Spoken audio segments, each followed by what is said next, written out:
And I think we could probably just about begin. So thank you everybody for joining us. So welcome to today's webinar, Strategies for Adaptive Reskilling and Upskilling for the Workforce of the Future. We've got a very exciting discussion planned today. Before we get started, I've got a couple of very quick housekeeping things to go through. So first of all, this webinar is being recorded and it's being live streamed on YouTube. So if you can't make it to the end, or if you'd like to share the recording with one of your colleagues, we'll be sending that out probably later this afternoon. So keep an eye on your inbox for that. If you're signed up on LinkedIn, you're also receiving a message, an e-message there as well. Second of all, there is a Q&A session. So if you've got any questions for our panelists, please feel free to fire them into the Q&A box at the bottom of your screen. We have time saved at the end of today's webinar for that, but we also may answer them throughout the discussion. We'll see how we go. If we, for some reason, don't get to them, we'll be sure to answer them and send them into an email after today's webinar. And last but not least, there are some polls today. So please get involved, vote on the polls. Our discussion is going to be shaped around some of those questions. So I encourage you to get involved with those polls as they come throughout today's discussion.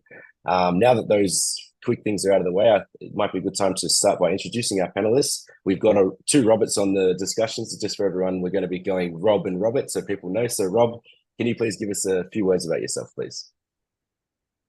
Hi, I'm Rob. I live in the Bay Area in San Francisco. Basically, I started in marketing in a fast-moving consumer goods, moved on to corporate university and the industrial giant, and then switched to ed tech and I have been working in ed tech for about 18 years. So that's my experience. Thank you. And now, Robert, can you please give us a quick introduction about yourself, please? Thanks, Rob. Thanks. So I'm Robert. I'm from Warsaw, working here, stationed here, and I have some experience with customer relations in general, starting in the insurance business, then moving to more medical leaning stuff with Polish and international medical companies. Building back office processes there.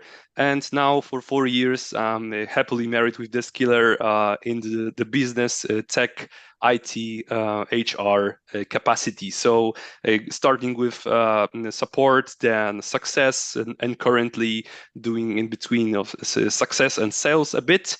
More of this connection. So that's my experience. I would say in total about 10 years of this experience that is customer related, and I'm looking at this from this customer perspective side as well. Yeah.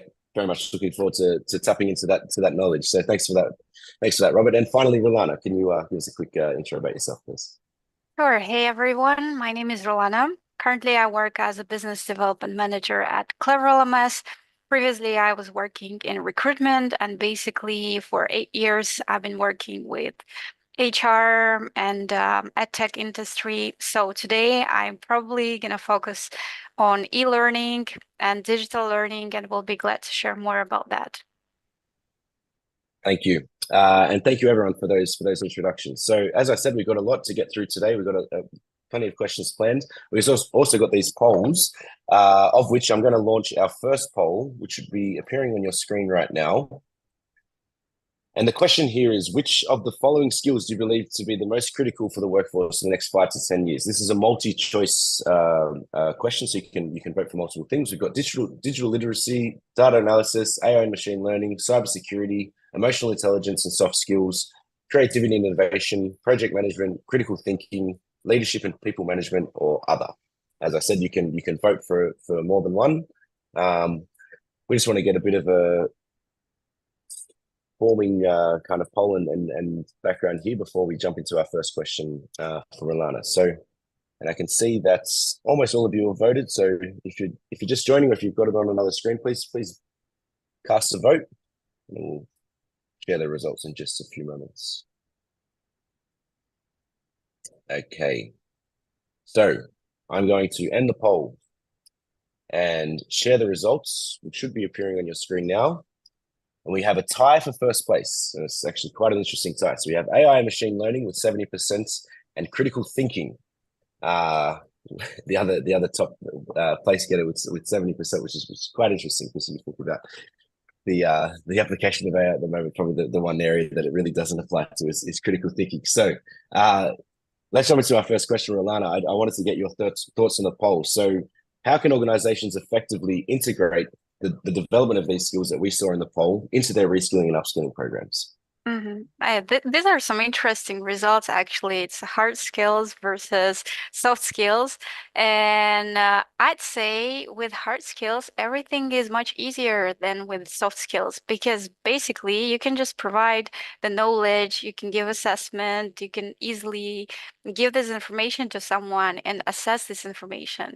But when we're talking about the soft skills, this is much more challenging because there is no one proper way to ensure that someone will actually develop a critical thinking, because I personally think unless someone has an internal motivation to commit to obtaining that skill, because how do you develop critical thinking? It's probably that you receive some knowledge from your company, right? You go through the course, but after that you have to constantly implement these practices, the exercises that were shared with you, this information basically. And if you do not do that, then you will not be able to develop this skill.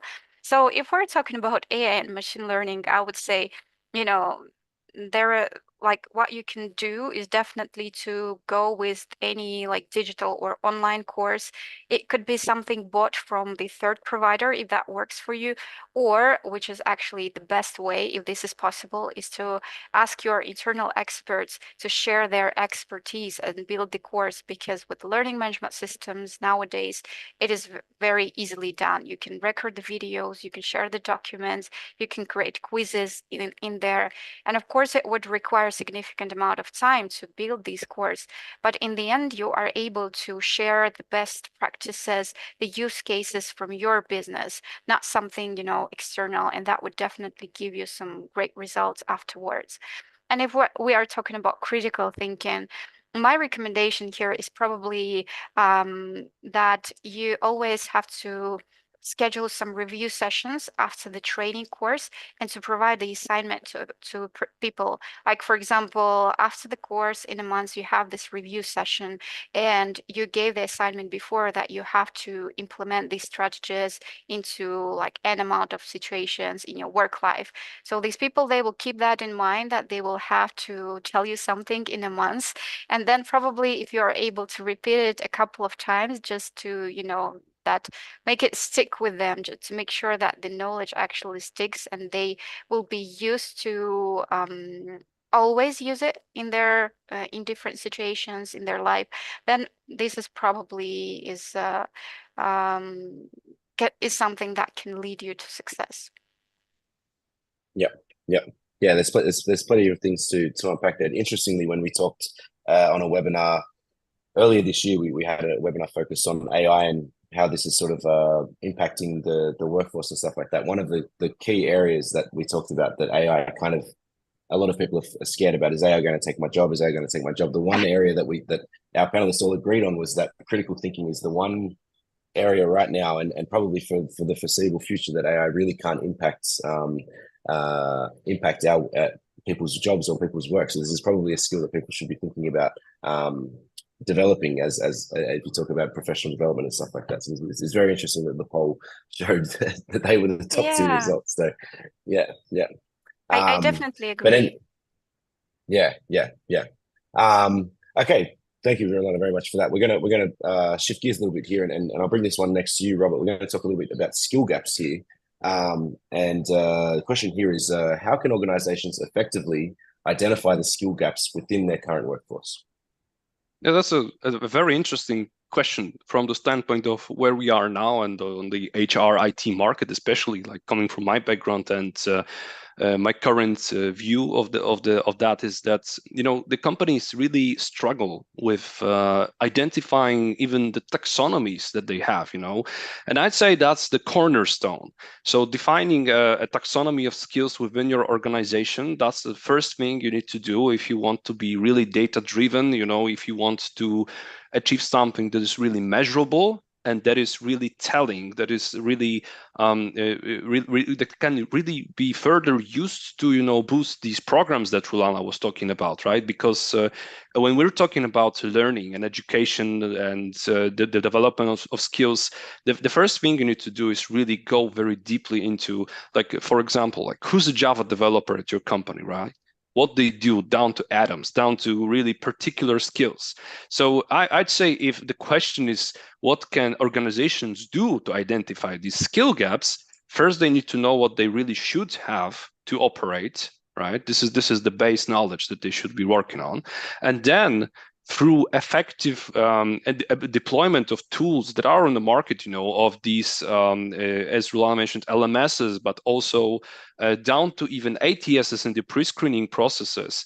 When you are doing some sort of a technical screening or screening in general, these results would have to be then put into some system to have a base, and then based on that, do evaluations with your workforce, do the trainings, because the trainings will also tell you that they're not only for the betterment, but they can also serve as a benchmark as to what your current situation is.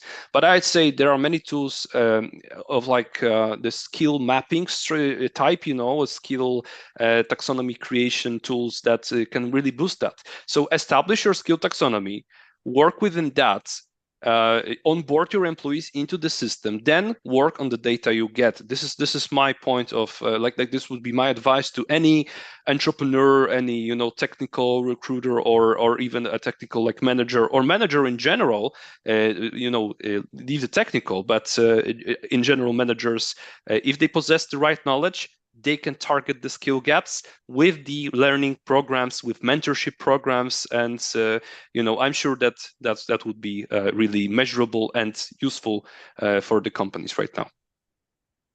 Yeah. We talk about it at DevSkiller as the as is to be kind of formation. So you need to understand first and foremost, what are the skills and the current competencies of your workforce, and what are you going to need. And a lot of times people think of what we need before they even understand what we have. So this first and foremost is to start off with this base, as you said. So thank you very much for that, Robert. And you mentioned learning, and I'm going to shift gears a little bit here about learning paths. I'm going to bring this one over to you, Rob.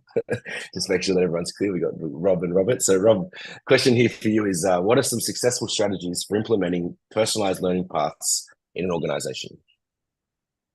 So first of all, you kind of need to approach it from both the individual and the team and the organization levels.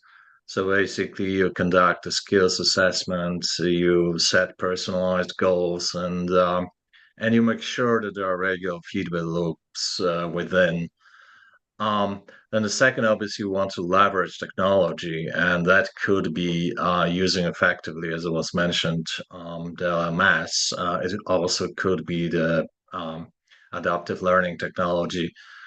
And recently, obviously, AI, machine learning in a diagnostic, as well as providing the learning to individuals and teams.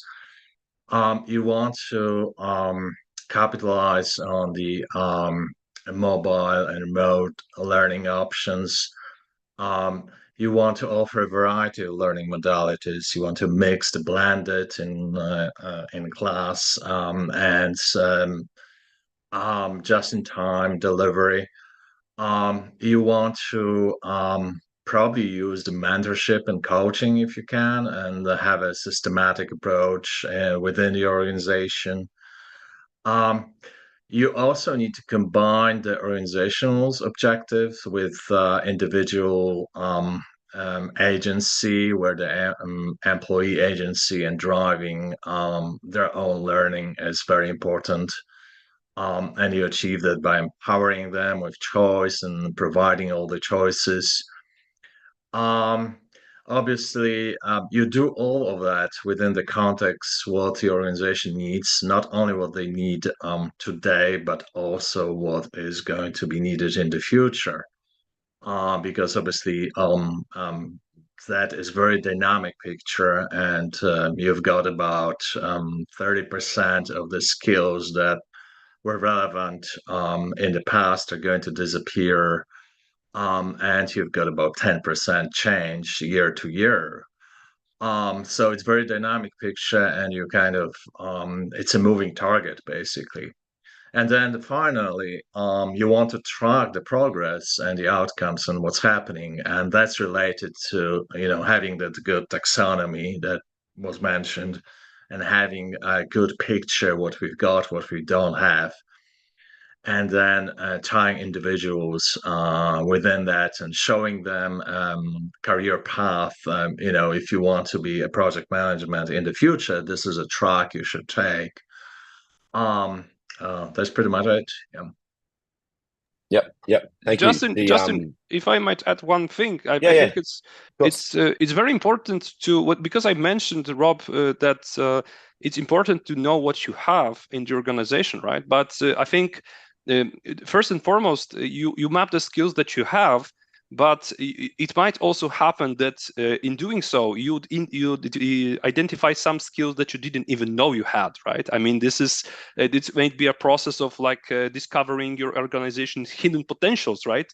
And from there, you can build really good career paths based on like what you see people have, and you can propose some paths based on the knowledge that you uncharted by adding all these additional levels of the taxonomy, like additional skills from your current workforce, right? This is just I wanted just to mention that because it comes up more frequently with the customers that we have and with partners that I'm talking to.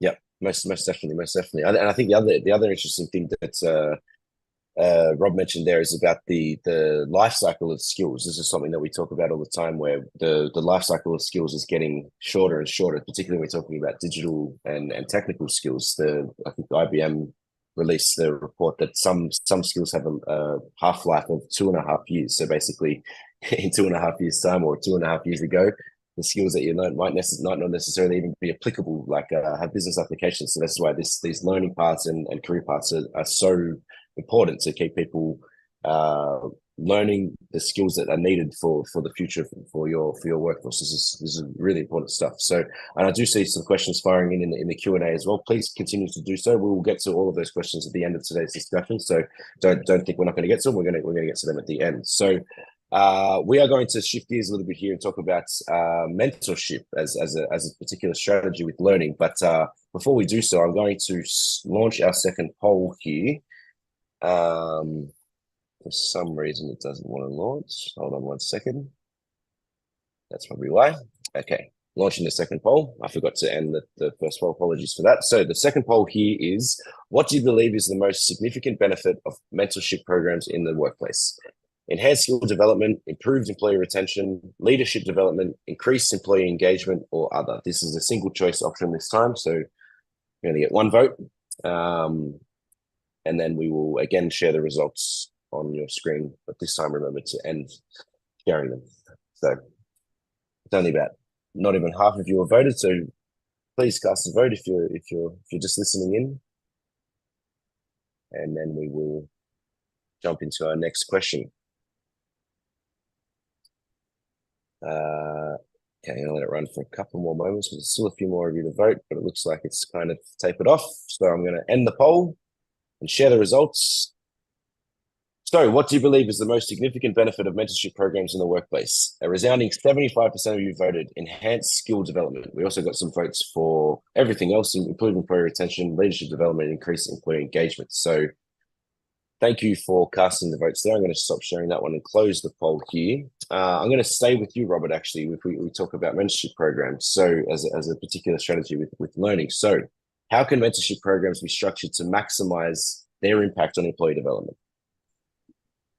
Well, I'd say that you need to start with the mentors. You need to show them that it's really helpful for them. So showing the benefits to both the mentor and so the tutor and the lecturer, right? These are the two most important things I think to address here, because these two, are gonna basically coexist together. Like their collaboration is the mentorship. So I'd say defining clear goals and showing the potential upsides of that mentorship program.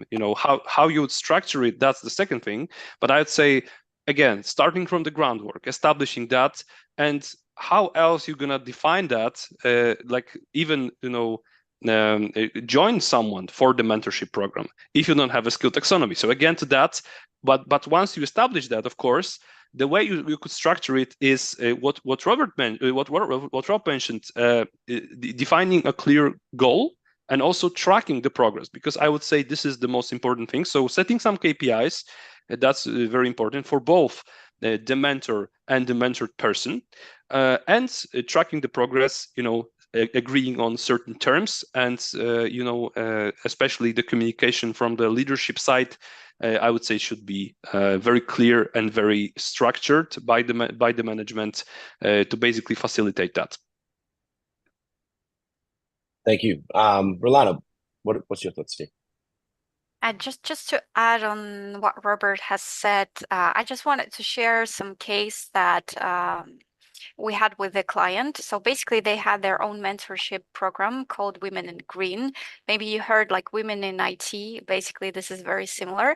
So what they did, they actually had some events for everyone, like every participant of the mentorship program, because people who are chosen as mentors, they are usually C-level people that have a lot to share with everyone. So basically, there is a common knowledge that could be valuable for everyone, no matter of their role or their personal mentor. And then they would also have some one-on-ones, like personalized mentorship path with each mentee in there. So this is what they did, and that was very efficient because, at the end, most of the participants of these programs, they were promoted to higher roles. So maybe you should also consider having some like common knowledge sharing as well as the personalized path.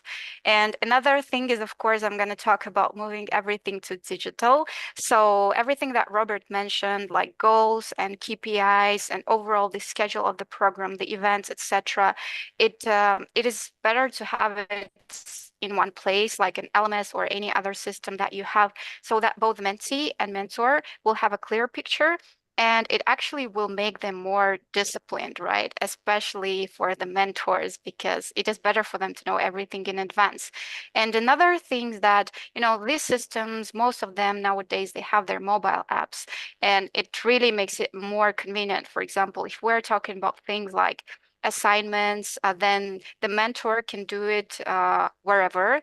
They often work from their phones. Maybe they're sitting in their airport, and they would take 15 minutes just to check an assignment from their mentee, give them a feedback. And if we're talking about tracking progress, you have everything in one place. So at the end of this program, you can track everything, like the results of the courses, the assignments, etc. So it gives you some numbers for the L&D, for the HR to really assess these programs and address any gaps, and in the future make some analysis like this year versus past year, etc. Because without it, you don't know how it performed and you don't know how to actually make that better.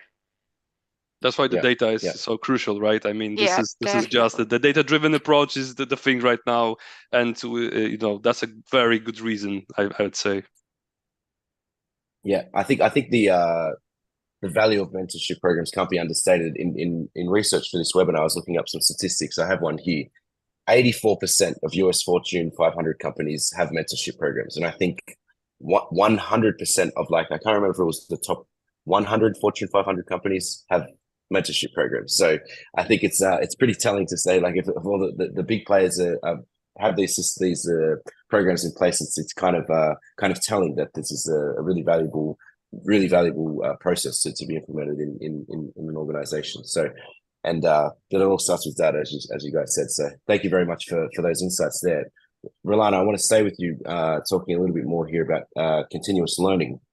The question here is, what are the best practices for creating and sustaining a culture of continuous learning in an organization? Mm-hmm. Well, first of all, I think if you want to create continuous learning, you have to make it independent of from the people. that are, working at the organization, because we all know that people are leaving, get promotions, moving to other countries, etc. So it is crucial to build a business process that will be independent. And to do that, you have to have it somewhere, not on paper, right? I'm going to talk about learning management system again and again, because it will allow you to actually create all of your training programs, to have all of your data. It won't be lost. It won't be dependent on someone, and it actually will reduce the manual efforts. And it makes the life of L&D and HR teams easier because, for example, you can make the repeated programs that will just appear every year in the LMS for each employees, and you don't have to do it manually, to check it manually, to schedule. So it will happen without your involvement. So basically, if you are going with online courses, or even if we're talking about hybrid approach, because many organizations use it because it is basically efficient, but you have some online materials and you have some live webinars or face-to-face. This is, a hybrid approach that makes it work really well. So definitely what you have to do is to make it digital. And the second point, I think it is important to make people enjoy the learning process. This is how you build the culture. And maybe you have to think about some gamification approach. This is something that worked really well for our clients. So they saw, boost in engagement, in team performance. So what they would usually do is to give their people points for finishing learning materials, surveys, tests, and courses, and then they would give them something in return of these points. There could be different cases. For sales, it could be some financial bonuses, and it could be something like corporate merch or breakfast with the CEO, day off, Netflix subscription. Like, each customer knows what works the best for their people, and they make it really visible. They have a leaderboard of the best people. It could be overall the company or in a department in a specific region.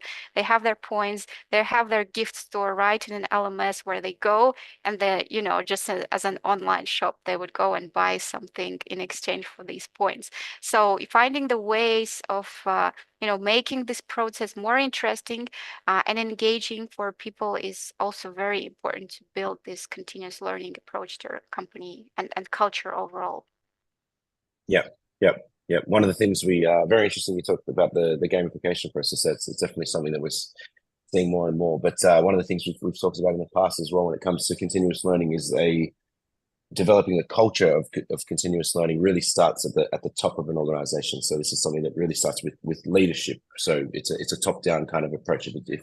If you're the leadership team and C-suite's not into this learning culture, it's not really going to work. So this is kind of a bit of a segue into what we want to talk about now. So I'm going to bring it back to Rob, and thank you, Rolana, for your insights there. Talking about the topic of leadership, Rob, question here is, how can leaders encourage and model lifelong learning within their organizations? Yeah, and that's definitely an important question. I think the leadership's role in the continuous learning is critical. I would say at a team level or within the organization, definitely you want to lead by example. Um, Actually, one anecdote that I came across when Netflix introduced the vacation policy, when you could take as much of a vacation as you want. What they found out pretty soon was that if the leader within the team was applying that policy and was taking the vacation, the team would follow. If they didn't, the team wouldn't follow. So they basically they were following the lead, so to say, pun intended. So if you are a leader in your team, you want to show to your team that you're taking learning seriously, that you have, despite all the challenges and all the different uh, things on your plate, you still find the time to learn yourself. You share that learning with your team. um, you also have time to mentor others, and you are expecting it from a team members. So it's kind of both expected and rewarded. And then obviously as a leader, you also need to communicate, and you need to translate the organizational goals to your team goals and to balance them with the individual's objectives, where they want to go with their career. So that's very important link that as a leader you have. Creating a learning friendly environment, what it means in practice, there is access, there is an agency, there is a recognition. You provide resources, you allocate the time, and you obviously encourage the knowledge sharing. Um, and basically facilitate learning from the peers, make special training events, promote the projects that are actually based around learning, team up people with different skill sets. So there's a lot to do.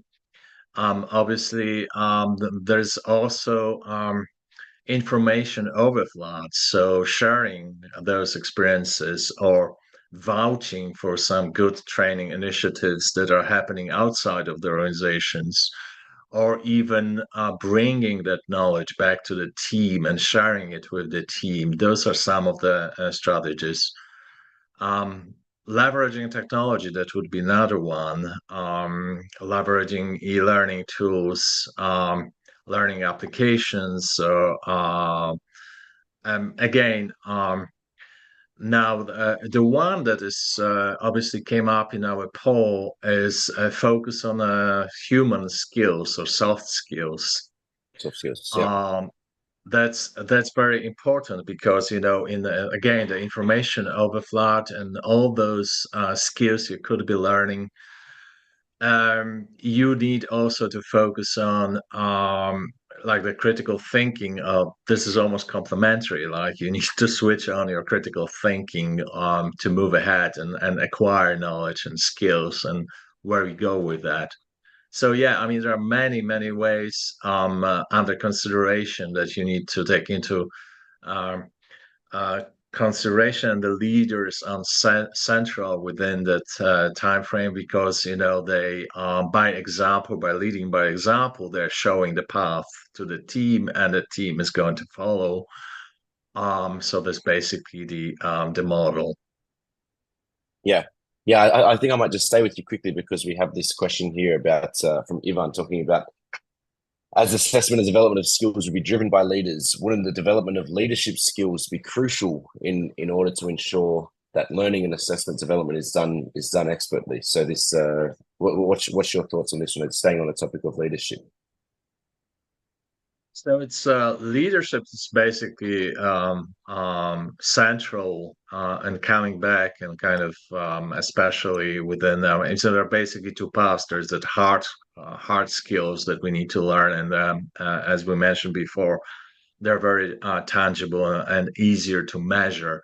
And then you've got the leadership skills that are much harder to measure, but yeah, and they are probably easier to measure over a long period of time. So one of the metrics you would say would be how many good leaders come out from that team or that organization. Um, Again, this is long-term thinking versus short-term thinking. And because in a short-term thinking, you obviously want to optimize the performance of your team, and you want to focus on today. While with the long-term thinking and the leadership, you should be thinking like, how can I grow my team? How I can make sure that the members of the team are acquiring some of the skills that are going to be needed a year from now or 2 years from now, as opposed to today. Yep. Yep. Thank you, and I hope that cleared things up for you, Ivan. So we're going to move forward. We've got a few more questions planned here. So if you do have any more questions that you'd like to ask our panelists, please feel free to fire them into the Q&A as you've been doing. But I'm going to bring this next question to you, Robert, about talent development. And the question here is, what are some innovative approaches you have seen from other industry leaders in terms of talent development? Yeah, so again with the data-driven approach, because I would say that any coachings you give, this should really rely on the data. And that's that's how it should look like, because this is really telling you something. This allows you to have a continuous development, as Rob and Rulana both mentioned. If it stays in the system, then L&D can work with that, HR can work with that. This is this is for them, and this is a multi department collaboration on the facilitation of data, which is really crucial.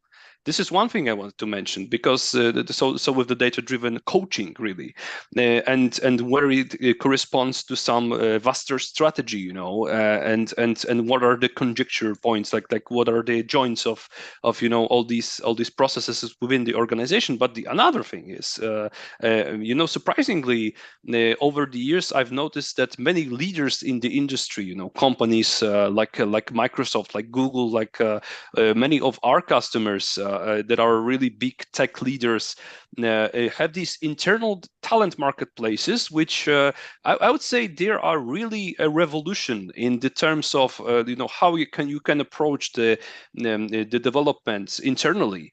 When you look at reskilling, upskilling opportunities in the companies, especially with these taxonomies in place, the internal marketplaces where they can actually fish for opportunities of growth. I would say it boosts not only the confidence of current employees, but also the retention is skyrocketing. It's basically on the levels unseen before. Even with the current state of the market, I'd say it just gets stickier in the organization. If you can deliver this internal talent marketplaces, whether they are job based or project based, even like new challenges for the employees is the new way forward. And it's something fresh that they can stick to, not looking outside, not having to resort to basically going for the market, but the market is internal, and that's I would say, a revolution really right now. Yeah, very much so, very much so. Thank you for that. We're going to move forward because we're sort of pressed for time a little bit here. So I'm going to bring it back to you, Rolana, talking about collaboration between HR professionals and business leaders. So the question here is, how can HR professionals and business leaders collaborate to enhance their L&D initiatives?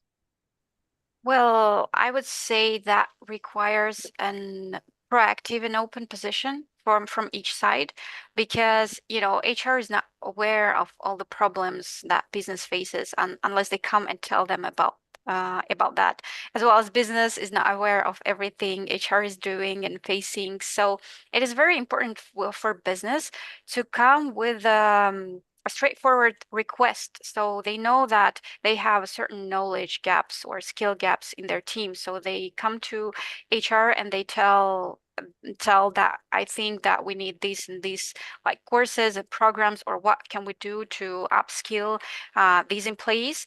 And together they can work on choosing the right approach. So they can work on maybe choosing some external program, or maybe on developing internal training course. And in this matter, it is also important for them to keep this proactive approach and always provide the feedback, because they all have their own competences they can add to each other. And it is important for business to give some feedback in terms of some expert knowledge. So maybe they can tell that this is, not relevant. Let's remove this information from here. And HRs, they can share some, best learning approaches that maybe sort of assignments that they would recommend that they've seen perform, good with other departments. So if both sides are open and they are proactive, then they would definitely create some successful initiative together. Yeah, it's very much as easy very as much that. got to be. It's got to be an open-minded approach from both sides. I would say, like any good level of collaboration. Thank you for that. We're gonna launch actually our final poll for today. So let me just do that now. We're talking about metrics for our next question, but the question here is, which area do you believe is the most important for measuring the success of reskilling and upskilling efforts? We've got employee performance, talent retention, employee satisfaction and engagement, R&I on training programs, ROI on training programs, or other. I can just see now. If you're watching, please cast your votes. There we go. Starting to roll through now. I'll let that one roll through, and we'll get to our final couple of questions here for today's discussion. And as I mentioned at the beginning, this entire session is being recorded. We're going to send that out, I hope, by this afternoon, if not definitely tomorrow. So keep an eye out on your inbox for that one. I can still see there's a few of you here, but I will let it run for a little bit longer and end the poll now and share the results on the screen. So, final poll, which area do you believe is the most important for measuring the success of reskilling and upskilling efforts? We got a 50-50 split between employee performance and ROI on training programs. So I'll stop sharing that and end the poll. And I'm going to move this question towards you, Rob, for our final second to last question here about metrics. So what metrics should organizations use to measure the success of their reskilling and upskilling efforts? So in terms of metrics, obviously there's always a tension between those that are easy to figure out and measure and those that are much harder to figure out and measure. Then there's another tension that is obviously between what makes the waves, right? Definitely the return on investment is something that your financial leadership within the organization is going to be keen to hear. That's interesting. Now, in terms of simplicity, the completion rates, if your team or your employees started and didn't complete the training, that's a huge red flag. You want to measure the performance before the training and after the training. That one is a little bit harder sometimes. You want to measure things like application of the skills on a job. Longer term, you also want to see whether there is any connection between the training and the promotion and advancement of particular individuals on your team. The one that is easier to measure, however, it's very subjective, would be the feedback and satisfaction from the training. The one that is critical, probably in the same bucket as a return on investment, would be turnover and retention rates for the employees. Now, the one that is also very important but trickier to measure would be how long it takes between when you start engaging in a training and you're competent. And that's a tricky one to measure because, there are other factors that you need to take into consideration. And another one that might be also you want to keep an eye on would be how much innovation comes out of the team after they're trained. So yeah, I think metrics is really important to figure it out. It's equally important as having the skills taxonomy and having those mapped. Because ultimately you want to know where it's heading and what is the return. Yeah, definitely. I think interestingly as well, Rolana mentioned. So I'm going to bring this question back to you, Rolana, in just a moment. But you mentioned this point of gamification. So we're talking about training programs and stuff like that. One of the strategies definitely for seeing higher return on the training and being able to measure effectively is possibly to gamify gamify the process. But I wanted to hear, Rolando, maybe your thoughts on metrics and measuring the success of upskilling and reskilling programs. What do you think? Well, actually, Rob mentioned almost all of the metrics. I just maybe have a Yeah. couple to add. I'd recommend maybe looking at a downtime. So this is the time that, you know, employee, mentee, or mentor spend on learning or teaching. So they are not doing their actual job, right? They are not doing their direct responsibilities. So it will be beneficial for a company to develop a program that will be efficient and at the same time reduce the downtime. So this is something you can take a look at because time is money, especially if we're talking about C-level people, their hour is quite expensive. So it may be really cost efficient if you can reduce this metric. And employee satisfaction. So just, always gather feedback after your training programs to see what works, what they like, what they do not like, and just try to always improve your training programs. Yeah, definitely. Okay, so we're gonna get just towards our final question for today, and then we'll jump into the I think there's only one in there, the Q&A question at the end. I might start with you, Robert, talking about outlook here. So, how do you foresee the landscape of workforce skills evolving over the next decade, and what should organizations do to prepare now? Prepare for the coming of the new skills. Prepare for the fact that most of your workforce will have to be reskilled. Create funnels, create processes, strengthen your existing, approach. Focus on the education.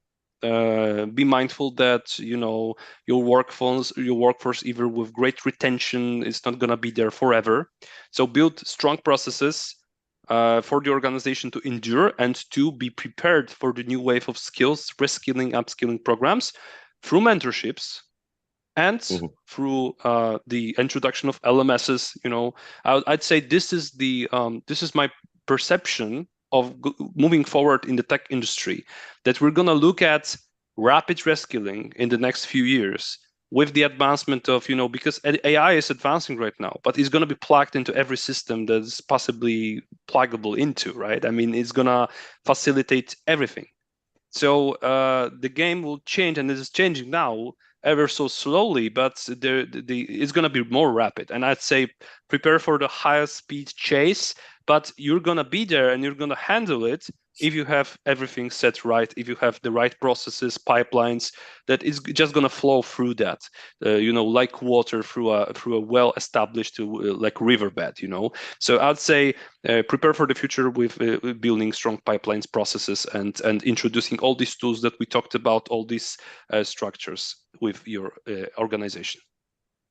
Yeah, I wanted to add something before I go to you, Robert, about the AI and the impact on the workforce. This is something that we discussed in the past, and one of the critical things to look at now is looking at the structures and the workflows that AI and the skills that AI will replace. And you look at your existing workforce and say, how many of the skills do we have right now that will be replaced by AI, and how many of the skills do we have right now that won't be impacted by AI? And if you have a huge bucket of skills right now that will be automated and will be impacted by AI or automated by AI, it might be time to start thinking about reskilling these people into different areas that won't be so impacted by AI. This is probably the most critical thing that we're going to look at in the next 5 to 10 years, is how many processes and how many things will be automated by AI and generative AI. So definitely something to think about. Robert, I wanted to get your thoughts on this one as well. I'm going to get everyone's thoughts on this final one. Rob, sorry, apologies. Oh yeah, so I think there is definitely a lot of dynamism and change ahead, and paradoxically or not paradoxically, what it brings is also the need for those human skills and the leadership, and leadership in a way becomes the secure base in in the world of chaos. So you've got the interaction between the two. Obviously there are going to be that there's going to be technology, human interaction involved with AI as well. critical thinking that we raised in the poll is going to be, where to apply what and why. That would be definitely something to look at in the future. So yeah, I mean, those would be the key ones. Yeah, yeah. Rolana, sign us off on this one, please. Thanks, Rob. Yeah. So I agree with what both Robert and Rob said. Well, first of all, there will be a new skill set that we might not be aware of because, AI wasn't at a stage like a few years ago, and now it's basically everywhere. And then the second thing is that soft skills is something that would be really valuable in the future. And regarding what businesses can do, in my opinion, they have to be flexible and to be able to adapt to changes really fast. For example, if we're talking about learning, we can see that over the past few years, the approach to learning it has changed because currently many companies they switch to micro learning because this new generation, it's used to short videos thanks to Instagram, TikTok, and things like that. So it is hard to retain their focus for like an hour or make them read like a few pages of material. So what companies do, they switch to micro learnings and they create really short videos, and that works better with this generation. So this is what important to understand, just to try to analyze who works for you, try to analyze the trends and keep up with that and be able to apply these changes really fast because, it can change in 2 years. So we do not have much time to actually switch to something. We have to be very fast. Yeah, proactive approach first and foremost springs to mind when I think about the short attention spans of Seinfeld with George Costanza trying to learn the risk management process in one of the episodes. It just came to my mind. Anyway, I got a couple of questions in here. I might actually bring this one back to you, Robert. The first one here, which is about mentorship. Mentorship. So the question here again is, to what extent should the protege be involved in the design of the mentorship program? Well, it really depends, I'd say. Whether the company wants to involve them, or it really depends also on the scope of the program. I'd say to an extent that is really necessary. Because I understand that it would be, in the construction, like it has to be in some part personalized to a certain degree, I'd say. But the exact degree, it's you have to have some feeder for the mentorship program, right? You have to have some process established, and then based on what particular skills they flag that they need to be mentored at, I'd say that's the extent. I would say the data that they provide should be something to lean on when tailoring this mentorship program to the individual needs. So I'd say, again, data driven, and the data will tell you exactly to what degree we need to lead this process towards the individual needs of this protege. Yeah, definitely. Thank you. And last question here, I might go to you, Rob. The question here is, how do you encourage employee willingness to change their jobs regularly in response to AI development? How to encourage employees to actually yeah, I mean, that's obviously where you need your human skills and soft skills. Yeah.